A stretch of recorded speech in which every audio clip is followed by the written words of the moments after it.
para po sa pagsisimula ng ating global na programa ngayong hapon, inaanyahan po natin si Brother Bobby Tormis para po simulan ang ating palatuntunan sa isang taimtim na dalangin at manatiling nakatayo sa ating pambansang awit. Tumayo po tayong lahat para sa ating opening prayer at manatiling nakatayo para sa ating Philippine National Anthem.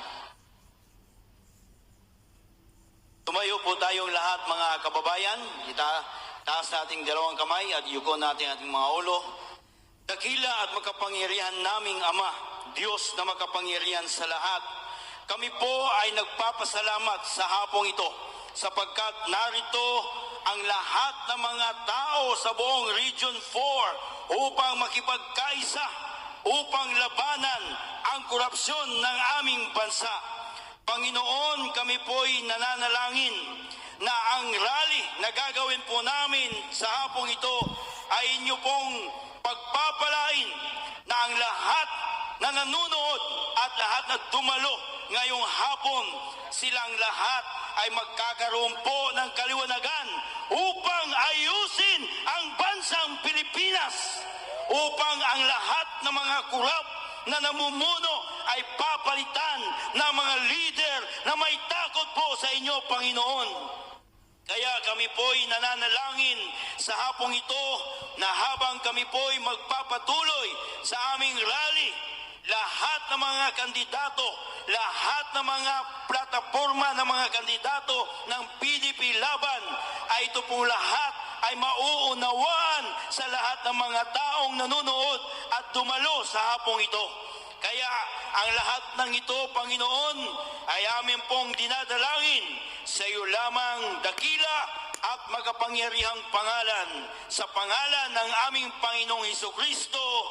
Amen and amen. Palakpakan natin ang ating mga sarili at ang ating bansa, mga kaibigan.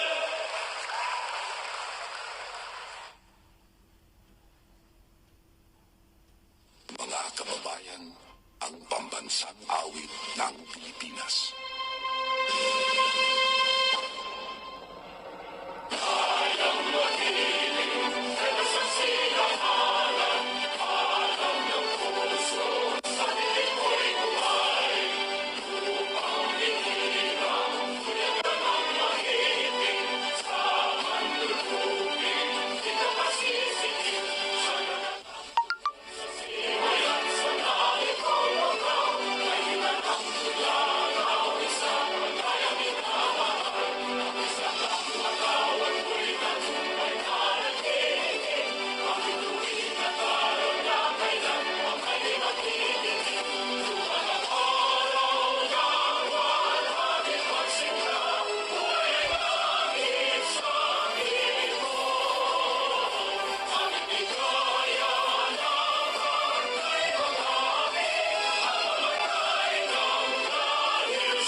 Isang malakas na palakpak naman dyan!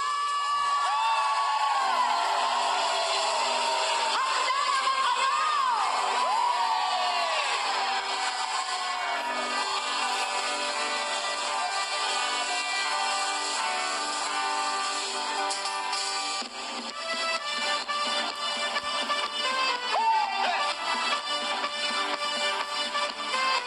Sa bawat sulok ng ating bansa, isang pastor ang handang bumabay. Apollo Quiboloy ang pangalan, number 53 sa balota tandaan. Pastor Quiboloy sa Senado ating piliin, kanyang aral at gabay ating liwanag sa Senado. Number 53, huwag kalimutan, para sa pagbabago siya ang kailangan. Mula sa pulpito hanggang sa Senado, kanyang misyon ay